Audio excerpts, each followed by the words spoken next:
Hi friends, welcome back to our channel simple cook book and logs. మేమైతే pumpkin ప్యాచ్కి అయితే వెళ్ళాము. Pumpkin patch అంటే ఏమనుకుంటున్నారా, ఇక్కడ గుమ్మడికాయలని బాగా పెంచి అక్కడ ఒక ఎగ్జిబిషన్ లాగా పెడతారనమాట. అది ఒక తోటలో పెడతారు. ఆ తోటలో కూడా చాలా డెకరేషన్గా ఉంటుందన్నమాట. ఇది చూడగానే మాకు ఒక పల్లెటూరి వాతావరణం అనిపించింది. పొలంలో నుంచి లోపలికి వెళ్ళగానే ఒక పార్కింగ్ స్పేస్ అయితే ఇచ్చారు మనకి. ఇక్కడ పార్కింగ్ స్పేస్ దగ్గర మేము పార్క్ చేసాము. మేము ఒక ఫ్యామిలీయే కాదండి, మా ఫ్యామిలీలో ఒక 4 ఫ్యామిలీస్ కలిసి వెళ్ళామన్నమాట. అక్కడికి వెళ్ళగానే పార్కింగ్కి వాళ్ళు దారి చూపిస్తున్నారు. ఇక్కడ పెట్టండి, ఇక్కడ పెట్టండి అని. ఒక ఎగ్జిట్కి ఒకటి, ఎంట్రీ ఒకటి అని. ఇక్కడ చూడండి, ఇవి మనకి ఏంటంటే సన్ఫ్లవర్. మేము ఎప్పుడో చిన్నప్పుడు మా ఊర్లలో వేసేవాళ్ళు అనమాట. పొద్దుతిరుగుడు పూలు అంటారు కదా. పొద్దుతిరుగుడు పూలు నేను ఒక ఆల్మోస్ట్ 7 ఇయర్స్ 8 ఇయర్స్ తర్వాత ఫస్ట్ టైం చూస్తున్నా. అది అమెరికాలో చూస్తున్నా. ఈ పొద్దుతిరుగుడు పూలకి ఒక స్పెషల్ ఉంది. అదేంటో మీకు తెలిస్తే కమెంట్ చేయండి. తెలియకపోతే వీడియో చివరి వరకు చూడండి, నేను అక్కడ మెన్షన్ చేస్తానన్నమాట. మేము వెళ్ళిన రోజు ఎండ అయితే 40 డిగ్రీస్ పైనే ఉంది. అందుకని చెప్పి హ్యాట్స్, సన్ గ్లాసెస్ పెట్టుకొని అయితే లోపలికి వెళ్తున్నాము. లోపలికి వెళ్ళక ముందు ఇక్కడ చూడండి ఎన్ని రకాల పూలు ఉన్నాయో. బంతి పూలు కూడా మన ఇండియాలో ఎక్కువ గ్రోత్ చేయడం ఆపేశారు. అసలు ఎందుకు గ్రోత్ చేయట్లేదో అర్థం కావట్లేదు, పెంచట్లేదు. మేము చిన్నప్పుడు అయితే అసలు ఏ కార్యక్రమం వచ్చినా కూడా బంతి పూలతోనే మేము డెకరేట్ చేసుకునే వాళ్ళం. ఇక్కడ డిఫరెంట్ పూలు ఉన్నాయి చూడండి. ఇవి చాలా అట్రాక్టివ్గా ఉన్నాయి. ఈ పూలన్నీ మెయిన్గా మనము బొకేస్కి వాటికి యూస్ చేస్తూ ఉంటారు. ఇక్కడ అన్నిటికి కూడా ఇలాంటి మంచి కలర్ఫుల్ పూలు యూస్ చేస్తూ ఉంటారనమాట. ఇలా పూలని అన్నిటినీ ఇక్కడ మంచిగా పెంచుతున్నారు. మన ఇండియాలో బంతిపూలు అసలు నాకు ఎక్కడ ఈ మధ్యకాలంలో అయితే నేను ఆ బంతిపూలను ఎక్కడా పెంచడం చూడలేదు. ఇక్కడ చూడండి, మొత్తం ఎక్కడ కుండీలో పట్టినా కూడా డిఫరెంట్ పూలు. ఎస్పెషల్లీ బంతిపూలు చూడండి, ఒక్కొక్కటి ఎంత ముద్దుగా ఉన్నాయో. అసలు అవంతా బంతిపూల తోటలే, మీకు తెలుసా. అంత డెకరేటివ్గా చాలా బాగా పెంచారనమాట. మన వాళ్ళు ఎందుకు పెంచట్లేదో నాకు అర్థం కావట్లేదు. మీకేమన్నా తెలిస్తే చెప్పండి.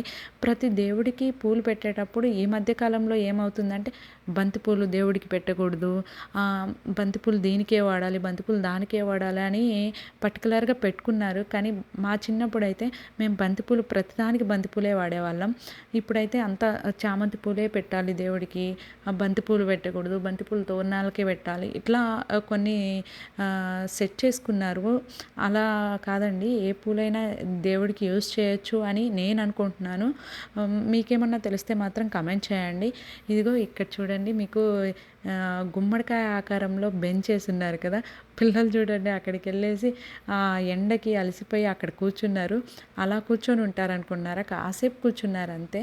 అలా కూర్చున్న తర్వాత మళ్ళీ అక్కడ మొత్తం ఆడుకుంటూనే ఉంటారు. ఇక్కడంతా తోటండి. ఇది స్పైనా పంప్కిన్ ప్యాచ్ అంటారనమాట. ఫార్మ్స్ ఇదంతా. వాళ్ళు కొన్ని ఎకరాల్లో ఈ ఎగ్జిబిషన్ పెట్టారు. ఎంట్రీ అయితే ఫ్రీనే ఉంటుంది. అక్కడికి వెళ్ళిన తర్వాత కొన్ని యాక్టివిటీస్ ఉంటాయి. ఆ యాక్టివిటీస్కి వీళ్ళు చార్జ్ చేస్తారనమాట. ఇక్కడ చూడండి ఎంత పెద్ద పంప్కిన్ ఆకారాన్ని పెట్టారో అసలు.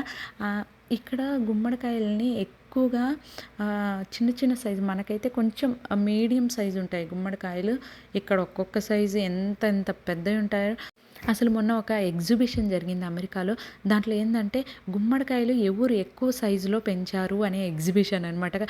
వినడానికి చాలా కామెడీ ఉంది కదా, కానీ ఆ ఎగ్జిబిషన్ అందుకే జరిగింది. ఏ వ్యవసాయదారుడు ఎంత పెద్ద పంప్కిన్ని పండించాడు, ఎన్ని కిలోల పంప్కిన్ని పండించాడు అనేది ఆ ఎగ్జిబిషన్ అంట. ఒకతను గెలిచాడు. అతను ఆల్మోస్ట్ అదెంత నాకు కరెక్ట్గా ఎన్ని కేజీస్ పండించాడో గుర్తులేదు, కానీ ఆయనకి ఫస్ట్ ప్రైజ్ వచ్చింది. $6,000 ఇచ్చారు కూడా ఆయనకు ప్రైజ్. మనకి గుమ్మడికాయల్లో ఒక రకం 2 రకం తెలుసు. ఇక్కడ చూడండి ఎన్ని రకాల గుమ్మడికాయలు ఉన్నాయో. అది ఎలా గ్రో చేస్తారో కూడా మనకి ఇక్కడ రాసున్నారు. ఒక్కొక్కటి ఆటం గుమ్మడికాయలు అంట. ఇన్ని రకాల గుమ్మడికాయలు మీరు ఎక్కడైనా ఇండియాలో చూసారా? నేనైతే ఇక్కడ ఇండియాలో అయితే ఇన్ని రకాల గుమ్మడికాయలు చూడలేదు. నాకు 2 రకాలు తెలుసు గుమ్మడికాయలు. అదొకటి ఈ బూడిది గుమ్మడికాయ ఒకటి, మామూలుగా రెడ్ గుమ్మడికాయ ఒకటి ఉంటుంది కదా, ఆ 2 మాత్రమే తెలుసు అనమాట. ఇక్కడ చూడండి సిండ్రెల్లా టైపు, ఆటం టైపు, ఒక్కొక్క గుమ్మడికాయ అదేంటో అసలు ముల్లులు ఉంది. అసలు ఆకారాలు కూడా చాలా డిఫరెంట్గా అనిపిస్తున్నాయి. అసలు కలర్స్ కానీ ఆకారాలు కానీ ఎంత 1 to many అంట. కుంకులిన్ హెడ్ అసలు పేర్లు కూడా చాలా విచిత్రంగా ఉన్నాయి. సిండ్రిల్లా అని, అది ఇది అని అసలు గుమ్మడికాయల సైజులు కానీ, కలర్లు కానీ ఇది మొత్తం ఆల్మోస్ట్ 60+ గుమ్మడికాయలు రకాల గుమ్మడికాయలు ఉన్నాయని చెప్పి అనుకుంటున్నారు. వీబీ లిటిల్ అంట, అంటే చిన్న చిన్న గుమ్మడికాయలు అనమాట. ఈ కలర్ చూడండి మరి ఎంత విచిత్రంగా ఉందో, మరి రెడ్గా ఉంది. ఇంకొక గుమ్మడికాయ టర్క్స్ టర్బ్ అంట, లిటిల్ పంప్కిన్, లిటిల్ పంప్కేమాన్ అండ్ పేర్లు చదవడానికి కూడా నాకు వీడియో టపటప తీసేశాను. పాస్ చేసి ఎవరన్నా చూడాలి అనుకుంటే పాస్ చేసి ఆ పేర్లు చూసుకోండి. ఎడ్యుకేషన్ స్టేషన్ అంట, ఇది అంటే పంప్కిన్ని ఎలా గ్రో చేస్తారు అనేది ఇక్కడంతా రాస్తున్నారు. సాధ్విని అయితే అది మొత్తం ఒకసారి ఎట్లా చేస్తారు అనేది మాత్రం మొత్తం ఒకసారి రీడ్ చేశాడు. ఇంకా అక్కడి నుంచి మేము మొక్కజొన్న పొలంలోకి వెళ్తున్నాము. మొక్కజొన్న పొలంలోకి వెళ్ళాలి అంటే మేము అనుకున్నాము, యాక్చువల్గా ఆ మొక్కజొన్న పొలం ఇక్కడ కార్న్ మేజ్ అంటారంట. కార్న్ మేజ్ అంటే లోపల ఒక ఫజిల్ లాగా ఉంటుంది. ఒక ముందు పోయిన వాళ్ళు వెనక్కి రాలేరు, అంత పెద్ద మేజ్ ఉంది. మాకు తెలీదు. కార్న్ మేజ్ సాధ్విని అడిగాడు, మమ్మీ అక్కడికి వెళ్దామా అని. సాధ్విని మొక్కజొన్న ఫామ్లోకి ఏం వెళ్తావు, అది ఒట్టి పొలమే కదా, ఏం వెళ్తావు అన్నాము. తర్వాత చూసిన తర్వాత అర్థమైంది, డ్రోన్ పంపించారనమాట మాతోటి వచ్చిన మా ఫ్యామిలీ ఫ్రెండ్. ఆ డ్రోన్ పంపించినప్పుడు అర్థమైంది లోపలికి వెళ్తే కనీసం 1.5 hour తిరగచ్చు అని. అంత పెద్ద మేజ్ చాలా షాకింగ్గా అనిపించింది. కానీ మేము ఈసారికి మిస్ అయ్యాము, ఈ కార్న్ మేజ్లోకి అయితే వెళ్ళలేదు. జస్ట్ లోపలికి అట్లా వెళ్ళి కొంచెం చూసి వచ్చేసాము. ఇక్కడ చూడండి మొక్కజొన్నలు కూడా బాగా పెంచుతున్నారు. ఇది వీళ్ళంతా ఏంటంటే లోపల మేజ్లోకి వెళ్ళి ట్రాక్టర్లో ట్రిప్ వేసి అంతా తీసుకొని వచ్చేసారనమాట. ఈ తర్వాత మేము పక్కనే ఉన్న డ్రై మేజ్కి వెళ్ళాము. అక్కడ పిల్లలైతే భలే ఆడుకున్నారు. పిల్లలైతే చాలాసేపు ఈ పజిల్లోనే ఆడుకున్నారు. వాళ్ళు ఆడుకుంటుంటే వాళ్ళ వెనకాల మేము కూడా వెళ్ళి కాసేపు ఆడుకున్నాం అనమాట. ఇదేంటంటే వెళ్ళిన సైడే మళ్ళీ బయటకు వచ్చేయాలి. అక్కడి నుంచి ఇంకా పంప్కిన్స్ దగ్గరికి అయితే వెళ్తున్నాము. ఒక్కొక్క గుమ్మడికాయ మినిమం ఎంతెంత సైజు ఉందో చూస్తే షాక్ అవుతారు. ఇప్పుడు అక్కడ అన్ని గుమ్మడికాయలు పెట్టున్నారు, అవి చూడ్డానికి అయితే వెళ్తున్నాం. మెయిన్గా ఇది పంప్కిన్ ప్యాచ్ అంటే ఆ పంప్కిన్స్ అన్నీ చూడ్డానికి వెళ్తున్నాము. అక్కడి నుంచి కొనుక్కొని వెళ్ళే వాళ్ళు కూడా కొనుక్కొని వెళ్ళొచ్చు. ఇక్కడ ఒక్కొక్క యాక్టివిటీ మొత్తం పాస్ ఉంటుంది. అది పాస్ అయితే మాత్రం $40 అంట. పాస్ లేకుండా ఒక్కొక్క యాక్టివిటీకి రావాలంటే ఒక్కొక్క పర్సన్కి $8 చొప్పున యాక్టివిటీ అనమాట. ఇదిగో అయితే మొత్తానికి మేము పంప్కిన్స్ దగ్గరికి అయితే వచ్చేసాము. ఒక్కొక్క పంప్కిన్ చూడండి ఎంతెంత పెద్దగా ఎంతెంతలా ఉందో. ఇవి నిజంగా తినే కాయలేనండి. అవి మనకైతే ప్లాస్టిక్ ఇవి కాదు, డెకరేషన్వి కాదు. డెకరేషన్కే పెట్టున్నారు, బట్ అవి తినే గుమ్మడికాయలే, రియల్ గుమ్మడికాయలు అనమాట. అవి చూడగానే చాలా ఎగ్జైట్ ఫీల్ అయ్యా. ఓ అమ్మ ఇంతెంత పెద్ద గుమ్మడికాయలా అని చెప్పి. అవును, ఇక్కడ ఇంతెంత పెద్ద గుమ్మడికాయలనే పెంచుతారు, ఇంతకంటే పెద్దవి కూడా పెంచుతారు. ఎవరికైతే కావాలో ఇక్కడ అంతా పంప్కిన్ ప్యాచ్, ఇక్కడంతా హ్యాపీగా చూసేసి యాక్టివిటీస్ ఆడుకున్న తర్వాత వెళ్ళేటప్పుడు ఎవరికైనా గుమ్మడికాయలు కావాలంటే కొన్ని పట్టుకెళ్ళిపోతున్నారు. అలా అని చెప్పి ఫ్రీ అయితే కాదండి, ఇక్కడ అమ్ముతున్నారు. గుమ్మడికాయలు కావాలంటే అమ్ముతున్నారు, తీసుకెళ్ళిపోతున్నారు అనమాట కావాల్సిన వాళ్ళు. ఇదండి, ఇవన్నీ అసలు గుమ్మడికాయలు ఒకదానమ్మట ఒకటి పెట్టి మొత్తం గుమ్మడికాయలను పెట్టారు. ఇవి ప్లాస్టిక్ ఇవ్వండి, ఈ ముందువి ప్లాస్టిక్వి, అవి వెనకవి రియల్ గుమ్మడికాయలు అనమాట. ఇంత ఎద్దన పేర్చున్నారు పెద్ద గుమ్మడికాయలు. కానీ ఆ గుమ్మడికాయలకు ముందు గుమ్మడికాయల షేప్లో ఉన్నది ప్లాస్టిక్ చైర్లు అనమాట. ఆ షేప్లో పెట్టి అక్కడ మనకి ఫోటో బూతుల్లాగా పెట్టేసి ఫోటోలు దిగడానికి పెట్టారనమాట. ఇది చూడండి డైనోసార్లు. ఇక్కడ డైనోసార్ ఎగ్జిబిషన్ కూడా బాగా జరుగుతుంది. ఆ డైనోసార్లు చుట్టూ తిప్పడానికి ట్రక్ అని ఒకటి ఉంటుంది అనమాట. దానికి $8 పెట్టి లోపలికి వెళ్ళి తిరగవచ్చు. ఈ డైనోసార్ షో ఉంది. బయట ఒకటి పెద్ద డైనోసార్ పెట్టారు, లోపల ఒక చిన్న డైనోసార్ పెట్టారనమాట.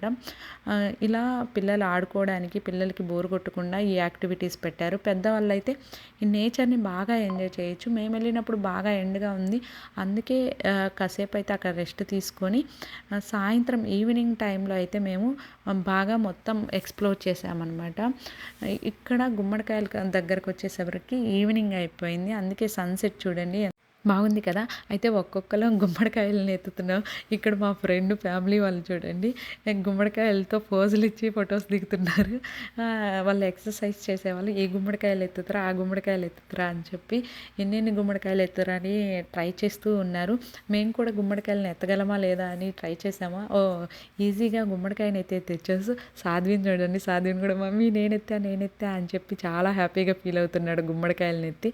ఒక్కొక్కళ్ళం అయితే మంచిగా పిల్లల్ని ఫోటోలు తీసుకుంటా, మా హస్బెండ్ అయితే పిల్లల్ని ఆడిపించుకుంటా ఫోటోషూట్స్ అన్నీ జరిగాయి. ఇక్కడ ఫోటోషూట్స్తో పాటు ఎంజాయ్ కూడా బాగా చేసామన్నమాట. ఫ్యామిలీస్ అందరం వెళ్ళాం కాబట్టి బాగా ఎంజాయ్ చేసాం. ఒక్కళ్ళం వెళ్తే కొంచెం బోర్ కొట్టేదేమో. మేము 5 ఫ్యామిలీలు వెళ్ళామన్నమాట. అందరం బాగా ఎంజాయ్ చేసాము. ఒక్కొక్క ప్లేస్కి వెళ్ళినా అక్కడ ఫొటోస్ దిగను. అక్కడ హ్యాపీగా అందరం ఫ్యామిలీ ఫొటోస్ దిగడం అయిపోయిందనమాట. అప్పటికే ఈవినింగ్ అయిపోయింది. ఈవినింగ్ చూడండి అంతా లైటింగ్ షో వేశారు. ఈవినింగ్ కూడా ఎలా ఉంటుంది అనేది కాసేపు ఉండి ఎంజాయ్ చేయొచ్చు. టిల్ 9 PM దాకా ఉంటుంది స్పైన పంప్కిన్ ప్యాచ్ ఫార్మ్స్. ఇది చాలా నాకంటే ఫస్ట్ టైం వెళ్ళడం ఇది ఎలా ఉంటుందో నాకు తెలీదు. కానీ ఫస్ట్ టైం వెళ్ళినా కూడా మంచిగా అనిపించింది. ఎవరన్నా వెళ్తే ఇక్కడికి వెళ్ళొచ్చు. టిల్ 9 PM దాకా ఉంటుంది. ఇది మంత్ అంతా ఉంటుంది కాబట్టి మనం వెళ్ళి రావచ్చు. బాగా ఎంజాయ్ చేయొచ్చు అనమాట వన్ డే మొత్తం. మొత్తానికి సాధ్వినాళ్ళు ఈవినింగ్ అయిన తర్వాత ఎండలో ఎందుకని చెప్పి ఒక యాక్టివిటీస్కి అయితే వెళ్ళారు. డైనోసార్కి చుట్టూ మొత్తం బంతిపూలు నాకైతే భలే ఎంత బాగా నచ్చాయి అసలు. బంతిపూల తోట చాలా రోజుల తర్వాత చూసేసరికి నాకు బాగా అనిపించింది. సాధ్విను, బబ్లు, మా హస్బెండ్, పిల్లలు, మా ఫ్రెండ్ వాళ్ళ ఫ్యామిలీ అందరూ హాయ్ చెప్పి వెళ్తున్నారు. వాళ్ళైతే ఒక రైడ్కి అయితే వెళ్ళారు. ఈ రైడ్తో అయితే మేము ఆ తోటలో తిరగడం, ఆ పంప్కిన్స్ అదంతా గుమ్మడికాయల షో చూడడం అంతా అయిపోయింది. డైనోసార్స్ అంతా చూసేసాము. తర్వాత ఇంకేముంది, నైట్ అయిపోయింది కదా, పిల్లలకి మాకు బాగా ఆకలేసేస్తుంది. అందుకని చెప్పి ఒక హోటల్ అయితే సెలెక్ట్ చేసుకున్నాం. అది గుమగుమలు, మన తెలుగు వారిదే, అమెరికాలో పెట్టారు. ఫుడ్ చాలా బాగుంది. అక్కడికైతే వెళ్ళాము. అక్కడికి వెళ్ళిన తర్వాత ఆ రోజు రెస్టారెంట్ అంతా ఖాళీగా అయితే ఉంది. మేము వెళ్ళిన టైము అయిపోయిందో ఏమో తెలియదు. అక్కడికి వెళ్ళిన తర్వాత అందరం ఫ్రెష్ అయిపోయి ఆకలిగా కూర్చున్నాము. అక్కడ వెళ్ళగానే ఆర్డర్ ఇచ్చేసి ఫుల్గా తినేసాము. అలా తినేసిన తర్వాత ఇంటికి వెళ్ళేసి హాయిగా బొజ్జున్నాము. అంతే అండి. ఈ వీడియో మీకు నచ్చినట్లయితే please like, share, subscribe. Thank you for watching.